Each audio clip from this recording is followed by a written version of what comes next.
Good morning, everyone. It is Friday, the 9th of February, 2018, and this is sig-aws. We have a relatively busy agenda for the day, lots of great stuff on there.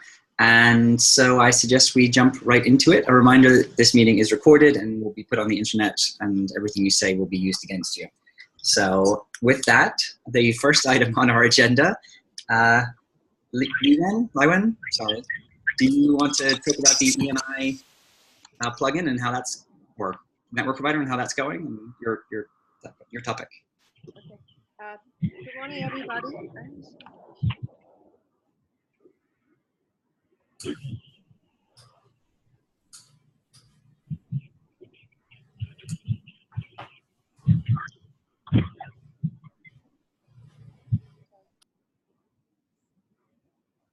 We do have some other items on the agenda if we want to come back to you with. That might actually be the one that I think is everyone should be thinking about is the AWS leadership is a topic for discussion, which is that we have some leaders that aren't necessarily as involved in or some people that are leads of the SIG that aren't necessarily as involved in it.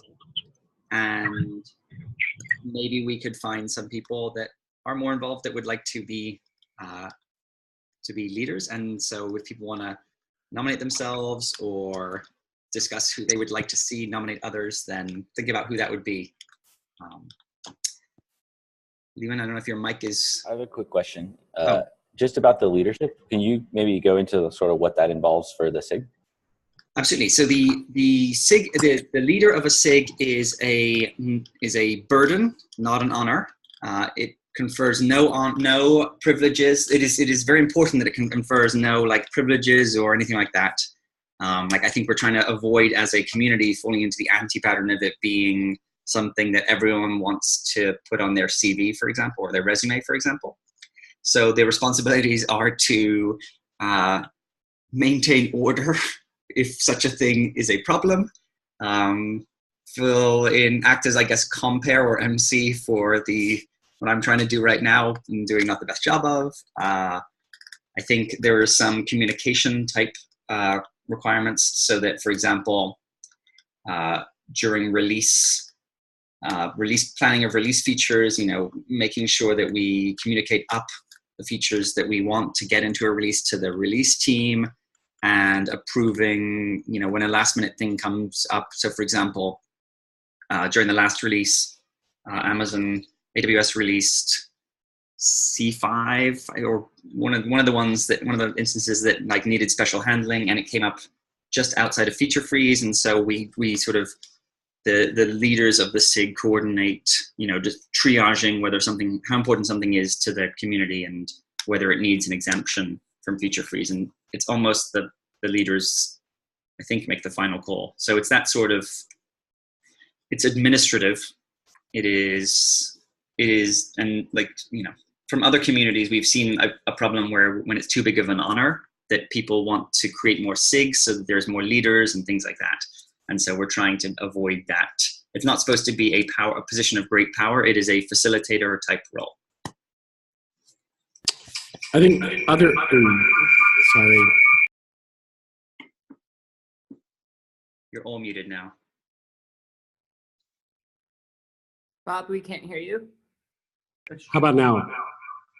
Oh, this is not going to work. I think Bob and Eswar are both unmuted. Hang on a sec.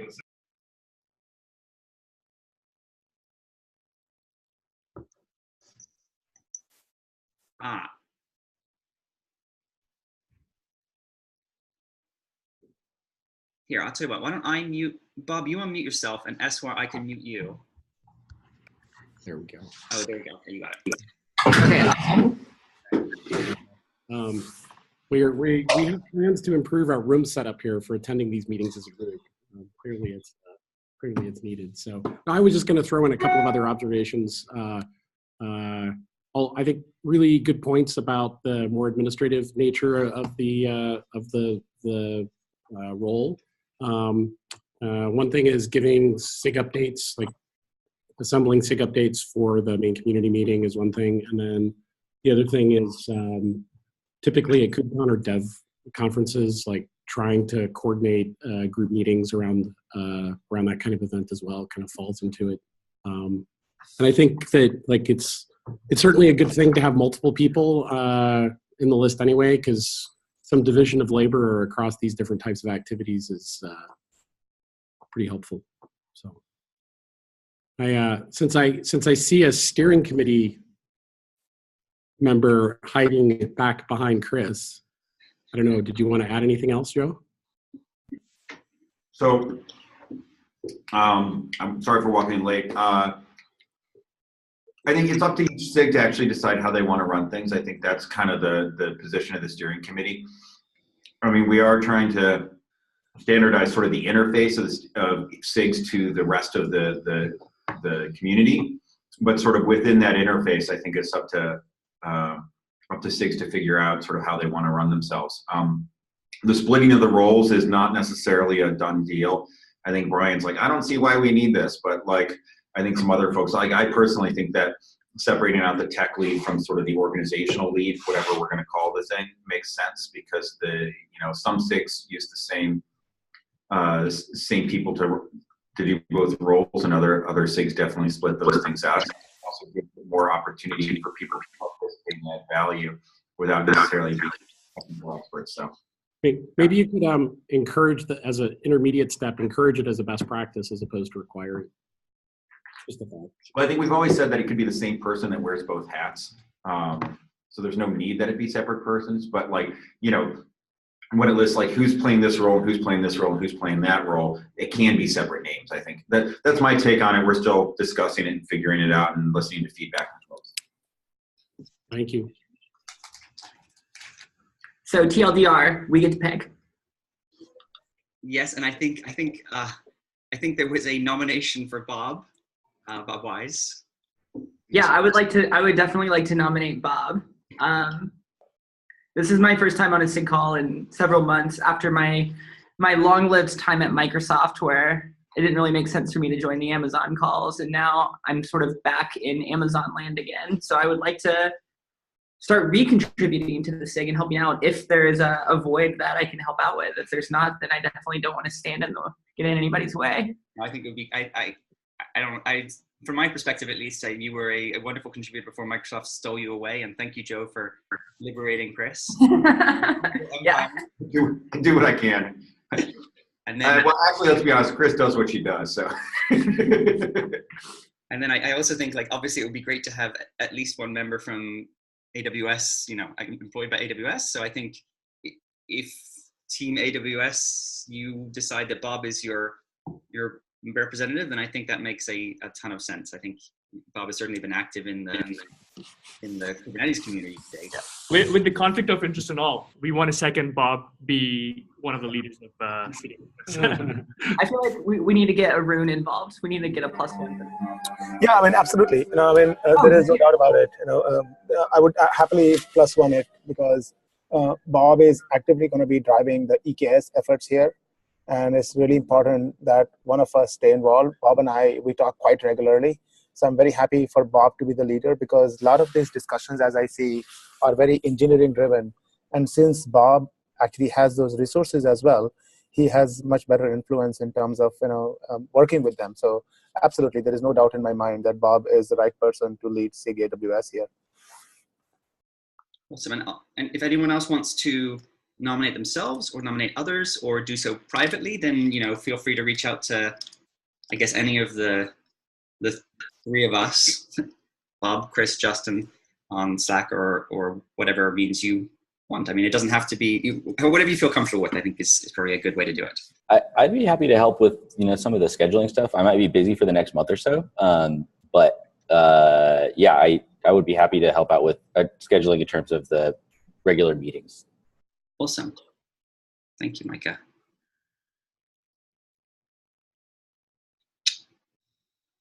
So I just want to say that we saw a SIG leadership change happen in sig-aws, and it was super low drama. I'm happy to see this be like so far low drama also. So good job, everybody. It's really good to see. I think on my list to do is to find a replacement on SIG scalability. I don't really want to do both. I don't think it's. I think it's a bad pattern for the community generally for people to be doing more than one sig, just by way of like trying to spread help around the project as much as possible. So I'll that's one of the things to do. Maybe I'll reach out to you, Joe, a little bit for some advice as to. Yeah, well, I mean, and we've talked about like it may make sense to turn that into like a working group because it doesn't really own that much real code, and so we should continue that conversation. Yeah. Or make it a sub-project of SIG testing. That's kind of the way it's been operating as of late anyway. So that doesn't seem insane. Maybe I'll reach out to the SIG testing folks. This is not the place to talk about that, but we'll figure that out. No, I just thought that since I'm even logged in as SIG-scale from our last meeting, I thought I should at least mention it.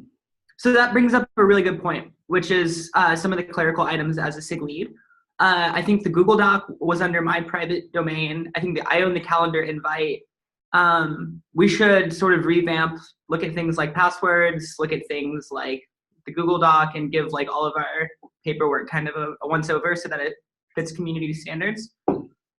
Okay.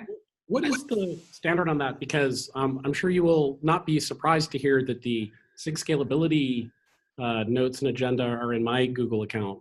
Yeah. I suggest what we do is we start writing up the things that we learn and we share them with other SIGs in the hope that they will also write up the things that they learn. Okay. Yeah, as long as the stuff is not owned by Googlers, because the stuff that's owned by Googlers is not world visible. That's Okay. Okay. So yes, I think why don't we, Chris, Bob, and myself, why don't we conference afterwards and figure out like whether we send an announcement to this AWS mailing list and use the lazy consensus process, which is I think what happened with sig-aws. And Micah, I think we'll have to figure out whether you want to be a lead or a leader in training, or I don't know, or he can be a distinguished member. Yeah. But I think it would be great to have like I certainly have like done the 11:55 call to Chris. Like saying like, hey, can you take SIG AWS this week? Because I've like have some conflict, and so having that pool is definitely very valuable. Yeah, I'll take the title of facilitator, not necessarily lead, but yeah, I'm happy with that. Like that. That's a good. Okay, so shall we, Lewan? Do you wanna do the ENI CNI plugin discussion?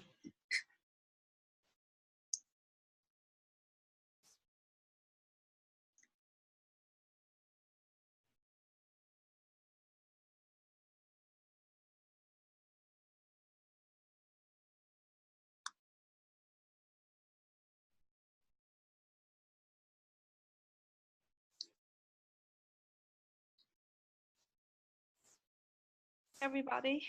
So here I'd like to talk about this proposal we have is basically to enable Kube Scheduler to manage the node available IP addresses. So you see in the problem sections, we have this problem that today the Kube Scheduler is not aware of number of available IPv4 addresses on the node. So even though we run out of the IP address on the node, the Kube scheduler can still schedule a pod onto the node. So node basically, the particular pod basically goes to the crash loop because we don't have enough IP address. So that's the problem we try to solve. And there's issue tracking. So I think Arun filed this issue here. This is the original issue for this problem.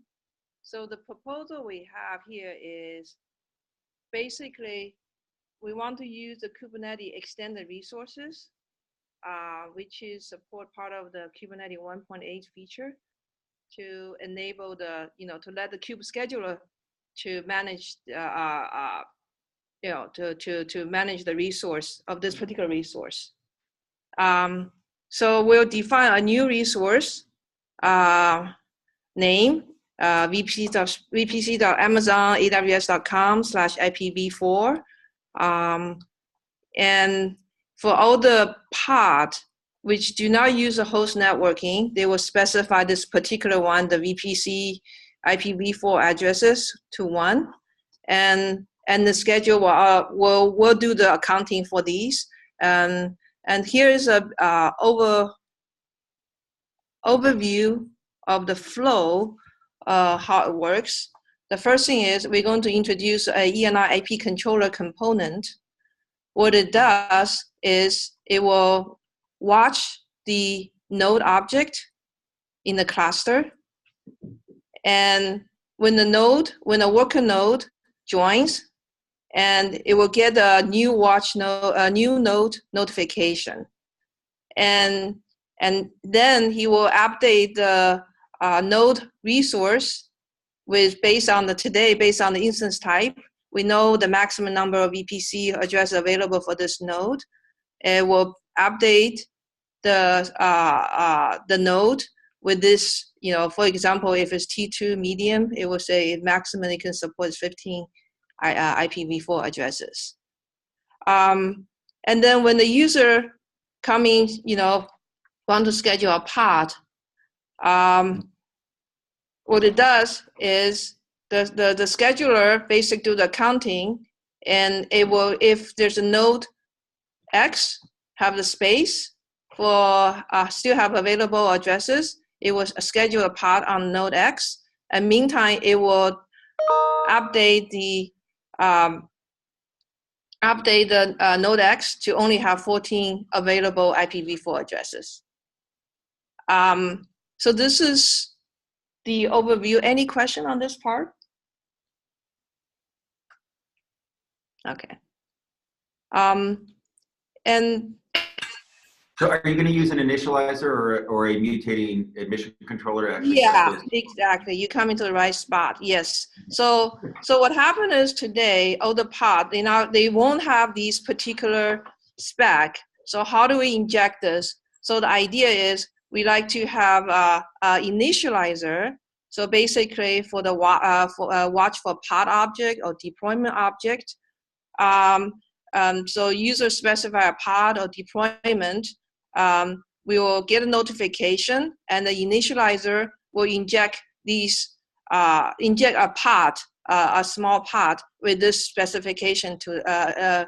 We inject a smaller container spec into the pod. So that's the plan. And any question on this part? And here are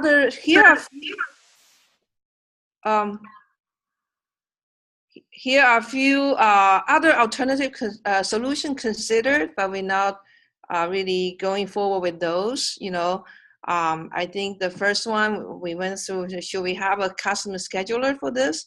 I think the pro is we can do whatever we want, but then there's so many other things we have to do. So the com is more bigger than the pro. And the second one is we thought about how about, because today on every worker node, we have a long-running daemon we call a local IPAM agent. And that one is basically aware of current available IPv4 addresses. So we could have that one tend to the node when they run out of the IPv4 addresses. But the problem is they maybe have some race condition. So you could have scheduler already schedule a pod on the way to the node, and in the meantime we try to tend. So you still have some corner cases not covered. The third option we also look at is called the scheduler extension. So which means we can have like two called webhook to basically do to prioritize to see whether the pod can be scheduled on the node. And one thing we thought about is it can be a performance hit because every pod you have to call twice to the external webhooks. And plus another thing, this extender had to also do the managing and perform counting for the number of available IPv source. And so that's we have considered, I think. And also for the issue here, there's also some discussion about what about why don't we use a max pod for per node? configure how many pod. I think one problem with the max pod is basically because it's also include the pods using host namespace, so which doesn't really need IP. Yeah, so that's the proposal. Any questions? So yeah, I was going to ask about the max pods. I think the one comment is that, you know, other networking schemes have similar constraints. I think the difference here is that oftentimes the maximum number of IP addresses per node is somewhere on the order of 128, 256. And so, you know, it's much less likely that folks will hit that. And those things end up being larger than the typical max pods where things are set. And so, but it may be worthwhile to talk to, the SIG networking to actually see if other folks have actually hit this.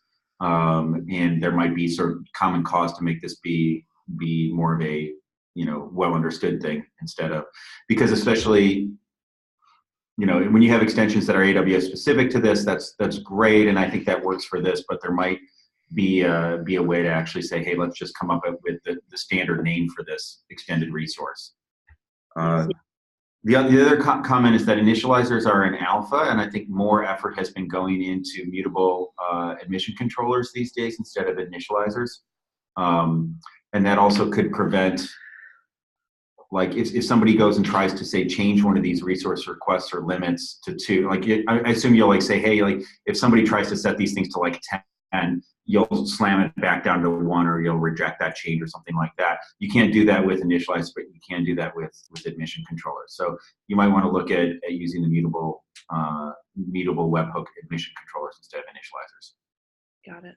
Thank you. Yeah, I was actually wondering whether it would actually work if you had 2 IPs, because if so, I think SIG Network might be very, very excited by this idea, because I know they've talked a lot about that. But I don't know if it actually works. Okay. So one slight wiggle in this proposal that we want to bring about is, like, if you go and look back into where this resource is accounted, it's actually part of the container, right? But it's kind of in conflict with the network namespace being a shared resource among the containers, right? It technically makes sense to be part of at the pod level. Oh yeah, so there is no pod level limits and resources. Exactly. So right now we have to work on having the resource requests and the limits at the container level. Yeah, and I think, you know, you'll hit other issues, and I don't think anybody's hit this either, but there's a similar thing around sort of like the number of like EBS volumes that can be attached to a particular node, right? And that's another scheduling constraint that I don't know how much that's taken into account. And that's a pod level thing, not a container level thing. That one actually is accounted for, because our Red Hat friends do indeed hit that limit very, very often. And push it to the end. Do you know how that's accounted for? Because that's a very similar type of thing. It's in the scheduler, and there's a hard-coded limit. I think it's hard-coded like 40 or something like that, and I think it's overridable. So if you want to run more, because you're crazy, you can do that.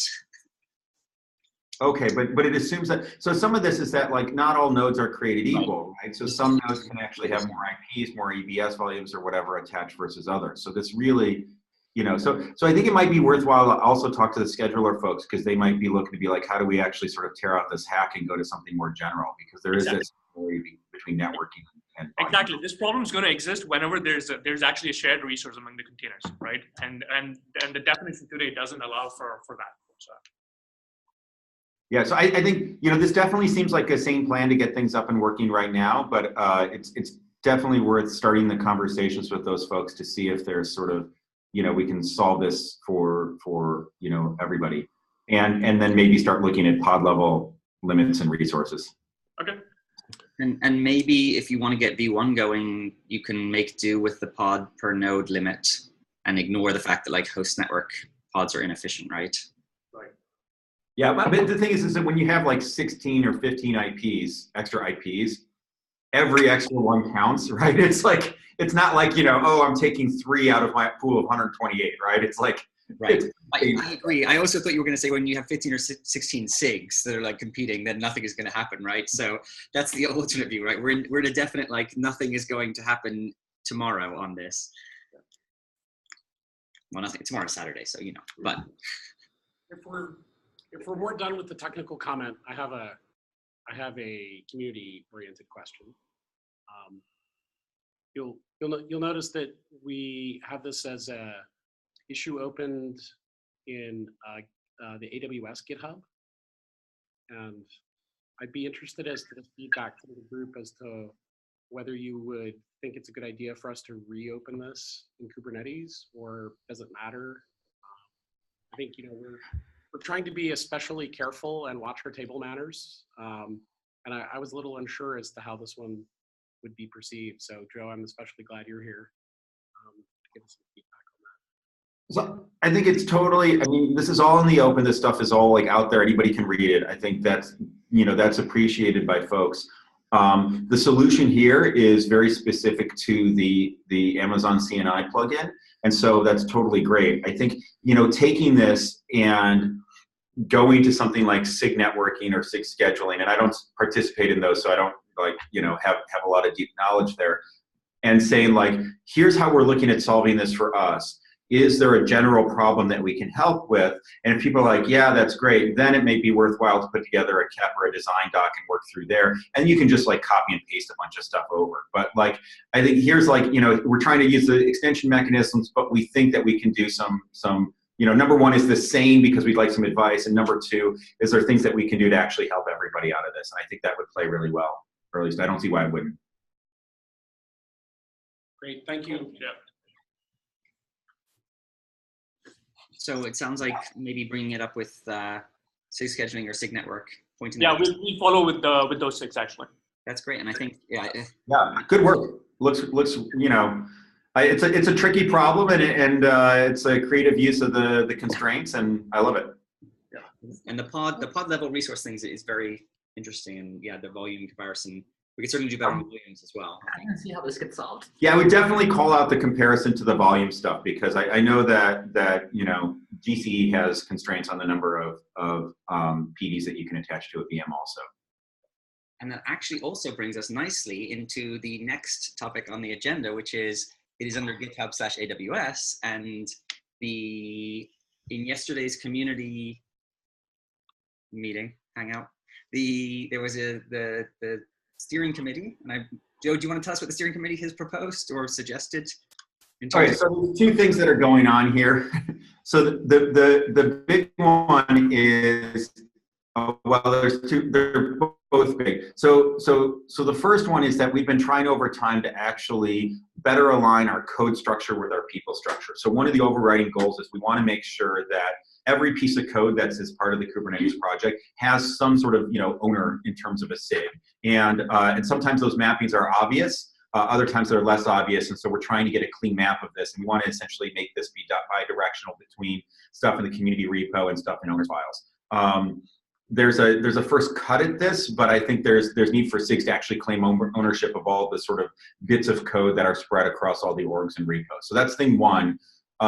Thing two is, and this is Brendan's proposal, but we all think it's pretty sane also, is to sunset the incubation process for Kubernetes and replace it with something where we have 3 different types of code repos.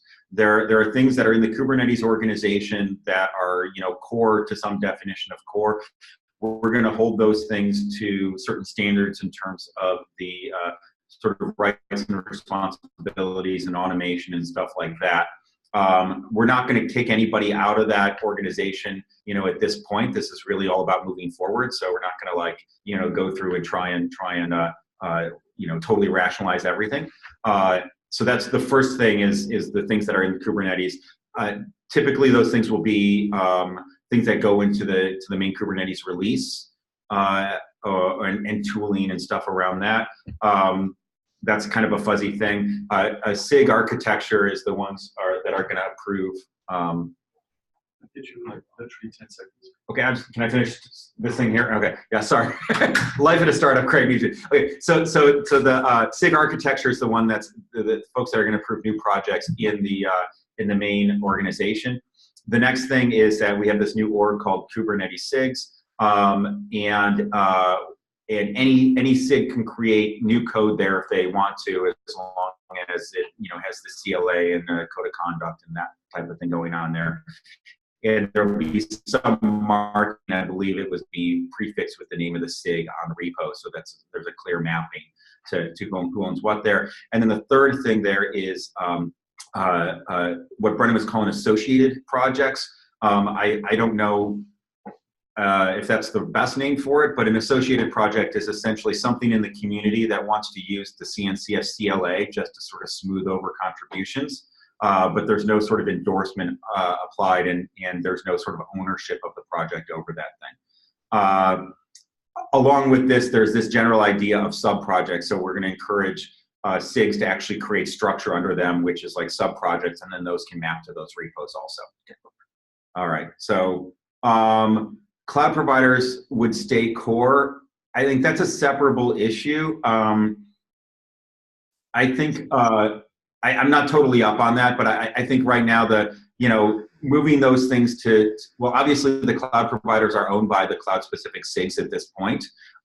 As they move out to be separate binaries, whether those things are shipped as part of the release or whether they're shipped out of band or whether they're owned by the SIG, I don't think anybody's really made any concrete decisions on that. I think that's part of the broader, like, what is a release of Kubernetes? Do we do it every 3 months? Do we do it continuously? Do it every LTS? All that discussion, which is... Yeah, we're baby steps, all right? We'll get there. Like, I think for the first, like, we know at some stage we're going to split out the core code into a different repo, so it won't be in the Kubernetes, for the AWS cloud provider won't be in the Kubernetes repo. Whether we go further is future guesses. But yeah, so I guess the two action items that I wanted to talk about are, you don't have to, no one is required to do anything. So AWS, for example, is welcome to keep that ENI plugin, and you're welcome to keep whatever you've been working on separate. That's absolutely fine and absolutely great. But if you want to, then we now have an opportunity to collaborate on projects under the SIG AWS umbrella, and they will be under the Kubernetes-SIGs GitHub repo. And so I think the idea is that basically there is a neutral forum, so if a group of people want to come together, that we can collaborate on it in one place. And my hope is that we avoid having multiple implementations of sort of similar ideas by doing that and having one place which is neutral. And I put down a list of crazy ideas, which are sort of like, hey, we should have KMS integration, because I actually don't think anyone is working on that. So I think that should be uncontroversial, or we should, well, I see some smiles, or we should have like logs going to CloudWatch or whatever it is, or an etcd facade on DynamoDB might be funny, right? Crazy ideas, whatever it is that people want to do. And I think if people are interested, if there's a group of 2 or 3 people that want to work on something, then we can find each other, chat in SIG AWS. I don't think we've entirely defined the procedure, but my guess is we'll send it to the mailing list, some sort of announcement, and operate on lazy consensus. If someone says, no, this is the worst idea ever, then we will rethink. But otherwise, I think it's relatively easy for us to then spin up projects and collaborate on them in that venue. And then there's a question in chat. Are those thoughts about sub-projects or more about to do? Those were random ideas that I thought might be ones which could be ones that come up in Kubernetes-SIGs. So sub-projects, right? Yeah, that's what I call them. The hope here is we have to do KMS integration. As far as I know, there is no AWS KMS integration at all. So that would be one which, in my mind, when I wrote it down, I was like, oh, that's the one we should do as like our first test bed, because I don't know of anyone that's doing it, and should be uncontroversial, unlike some of the other ones. It's something of high interest for us, and we are beginning to look at that. So.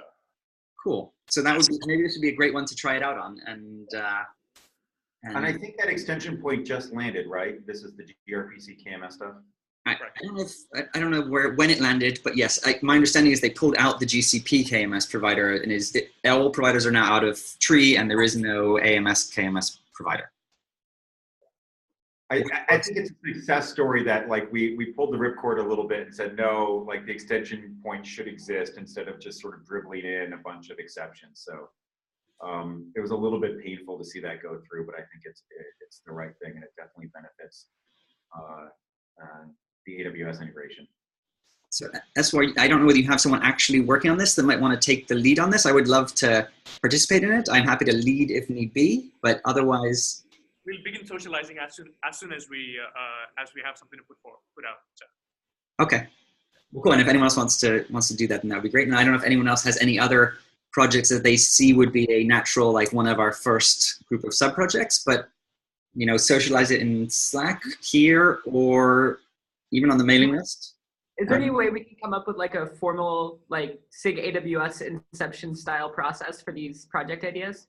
Yeah, what I was proposing, and it's literally just like ideas off the top of my head, straw man, is it seems that if we have 2 or 3 people that are interested, so they find each other somehow, right? So talk about it here, talk about it on Slack, and then I feel like we should do a sort of announce, like Incubator does, to the SIG AWS mailing list. And I think we should operate on lazy consensus. So if someone says, oh no, really don't do that because an RDS CRD is totally overlapping with service catalog, right? Then we can say, yes, that's probably right, and we should probably go and talk to them. But that sort of lazy consensus thing. I just think it would be good if we like had the same bits of data for each one of these sub-project proposals. Like what is it solving? What is the high-level view? Why do we need it? And just sort of making that like, at least get that written down somewhere so that people can see it, so that we all kind of understand what these things are before we have a chance to say no. Because if I don't know what it is and I don't really know what it's solving, I'm probably just going to be like, okay, let it go through, but I might have strong opinions otherwise if I just knew what it was a little bit better. I agree. I think we can come up with a template, and I think if we feel that KMS integration is a good one to start with, we should figure out that template, and where it doesn't work, we can where it is insufficient, we can iterate. Okay. Are you talking about essentially like a kept light? Yeah. Did you say kept like or kept light? Kept light. I was trying to say a lighter, thinner version of the kept sort of thing. So first of all, the kept doesn't have to be that heavy. Second of all is that inside the kept directory, feel free to create a SIG AWS directory and create an owner's file there. And so you can use that as much or as little as you want for internal business for the SIG. There's no sort of must be that internal business has to go through that, but if it's useful, then go for it. This idea of like the KMS provider is exactly the type of thing that I think the steering committee was thinking about with these SIG level projects. So I think it's right down the middle of the type of things that folks were thinking about. And then one last comment is that we throw around the term lazy consensus a little bit, and every time we do, Brian kind of corrects us. There's this idea of modified lazy consensus, because lazy consensus says, well, if anybody objects, then the whole thing gets sort of thrown out. Modified lazy consensus says that, oh, if anybody objects, then it goes to some sort of vote, so that you can still move forward if you have somebody that is objecting. The big question there is who gets to vote, who has standing, and that comes down to sort of membership of the SIG. And so, that's, all of a sudden you're down this rabbit hole of governance. We're trying to sort of tease through some of those things with the sort of SIG charter stuff and help people wrap their heads around that. But hopefully that won't be necessary. Register to vote. It's one of these things where it's like, damn, why is this all got to be so complicated, right? But that's just how it works. Humans.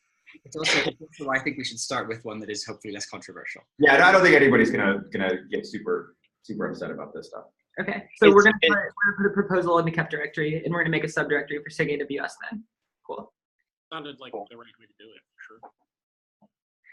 After some of these get onboarded and just kind of spec'd out, approved by the community, as far as visibility, how does that work? As far as, I think that'd be a great tool to recruit people, to bring them in and get them started on that project too. Would that just be covered in this meeting, or should we push people towards notes and things like that? I don't think we know yet. I would hope that we would certainly, I think that there will be a bias for SIGs to discuss projects that are inside their SIG umbrella, SIG subprojects, versus ones that are not. And I think, I certainly agree with you that like it is easier, contributors have found it easier to contribute to other sub-projects into the Kubernetes repo, and so we should encourage that. And I would like to see us be encouraging of projects, and we'll have to figure out a process by which we retire them. But I would rather have more than have very strict barriers to projects at that level, personally. Absolutely. I think that, and just having a tool like that, or just at least a place to point people to. I know there's a lot of I know a bunch of people that would want to pay around a bunch of these things as they come up, and so just a good kind of meeting place to triage those and engage interest would be really helpful. I know SIG Cluster Lifecycle has a list at the top of their meeting notes of their sub projects and sub groups, and so we should do this working groups. We should do something similar for the SIG AWS things, not least because it serves as an organizational jumping off point, so you don't have to keep searching for various docs in random places. Anyway, I've noticed we have a lot on the agenda now, so I think if there's nothing else, we should probably move on. Yeah. Feels like we have an action item that is relatively actionable. So the next one on the agenda, which it looks like we cheated a little bit, but all right, let's go for it. Hotelet? I can never pronounce it. I'm sorry. Do you want to talk about your issue around? That's me. Yeah. You want to That's me. So I've done some experimentation with Docker and Spring Boot running on Mac, and I don't think I have Kubernetes preview on Amazon, but the scenario. Okay, I hear some noise. The scenario that I was interested in setting up was to run a Kubernetes cluster inside a pod, and to allow me to basically configure the backend IP address and port. But what I discovered was that Kubernetes pods do not accept arguments for pods. So it took me a while to figure out how to write a pod YAML file to support that. So I've included, I think, an open issue against the Kubernetes website and provided an example that works. However, templating doesn't work with Kubernetes pods. So are you thinking templating isn't changing the YAML manifest? Well, or specializing the YAML manifest? I think at a more basic level, if I write a Java program and it's hello world, and let's say I give it an argument 1 and argument 2 from command line, right? And let's say it's hello world argument 1, argument 2. If I Dockerize that, I can still pass arguments into my Docker container. Yeah. But if I put that in a pod as a Docker running in a Kubernetes slave, I can no longer pass their arguments into the pod, and that the pod is not configurable, or I can't pass arguments to a pod. Okay, so if you're you can do it though. It's under the container, because a pod can have multiple containers. Under the container, you can specify command line arguments that are essentially equivalent to the Docker run command line arguments that get passed through. Right. So I provided an example that tells the pod that it can have arguments. However, in practice, when I inspected the results inside the container or inside the pod, it wouldn't accept them. So I've included a descriptor of a pod with arguments, but I've found, with actual testing, that I can't actually pass the arguments to the pod, even though they're described in the pod file, pod.yaml. Okay, I think why don't I have a look at this on your issue, which is the correct issue to look at for someone that wants to follow. Is 615 in the website, and then linking to your issue on? Yeah, I think I've included an original problem description plus a link to the pod YAML file that I found as a solution. Okay, cool. Yeah. Yeah. so that was thoroughly tested and vetted through Stack Overflow. So it's already been vetted and tested. I think we're seeing some differences in results. Google weighed in on it and said that templating just isn't offered. They're calling it templating. I'm calling it argument passing. Okay. Well, why don't we'll see, because I know we have a lot on the agenda, so I wanna make sure everyone has a turn. But yeah, is that okay? Yeah, that's fine. I mean, people can look at it. I've provided an example. Awesome. That's what I'm saying. Oh, great. For people that might try to do the same thing, I've provided a working example. Oh, cool. The second project is probably not within interest with the SIG, but I did start experimenting with Lambda and have started testing with it and found some bugs. To the extent there might be an alignment between Lambdas that can call Kubernetes pods, then that might be of interest. I mean, I imagine there are a lot of people that are going to be looking at that with serverless. So yeah, that's wonderful. So that's another one. That's another resource for people, which is at some point, if somebody's trying to get a jumping off point and wants to get started, I've already been going back and forth with the serverless people from Amazon. Perfect. And so I see I presume that's your question, which is, I guess this would come under this SIG project or a sub project, which is like, are people interested in Lambda Kubernetes integrations? And if they are, how should they get in touch with you? Well, not me, but I mean somebody. I don't know where that stands at this point. Okay. It's complicated. I don't know. I don't know. I don't know where that stands at this point.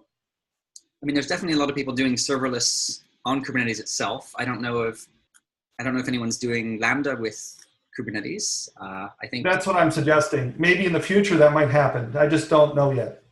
Cool. Well, I think your GitHub is Quantum Fusion, right? So presumably people can follow you on there and hopefully find you when they want to do that, right?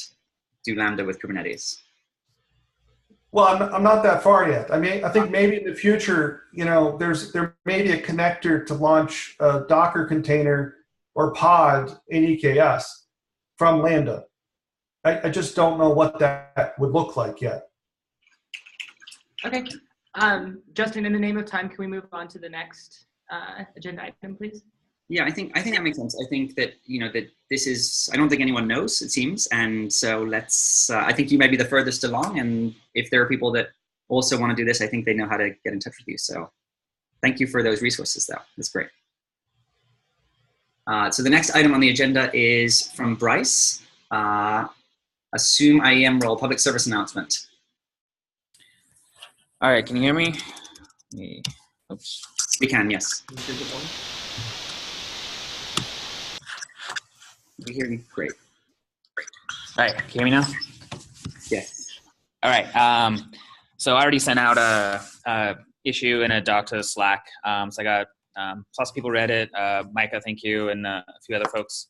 So I just wanted to throw it out to this group before I submit a pull request to make sure that this doesn't already work somewhere else.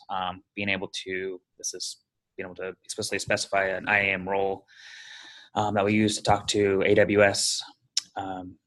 So it's a question to the group if anyone knows of a better way.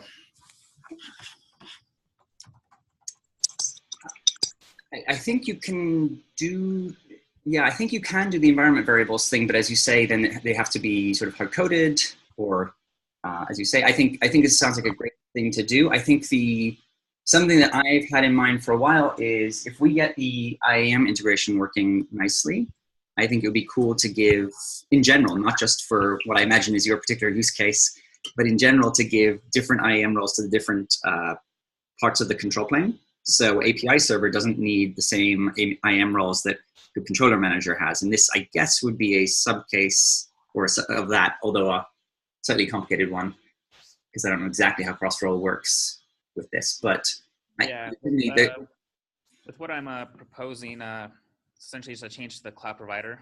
So this is a way that you could give a role to every component right now. So I'm not up on the other proposals about general pods, IAM role stuff. There's a way we can start doing this now. I, to me, at least, this seems like a good thing to do. I feel like it is a good stepping stone to, I think, where we want to go. And the cloud configuration file is relatively sort of like a backdoor with a lot of things in it that are relatively specific. And I think we actually support very similar things already in there. And most people, it's one of those things where if you don't need it, you don't have to touch it. So I don't know how other people feel. Is this for mapping roles into workloads? No, this is to be able to run like controller manager with a specific IAM role, so that whenever it's talking to the AWS APIs, it's going to use that role instead of the role of the EC2 instance that it's running on. Okay, and so you would specify this with secrets then, or something like that?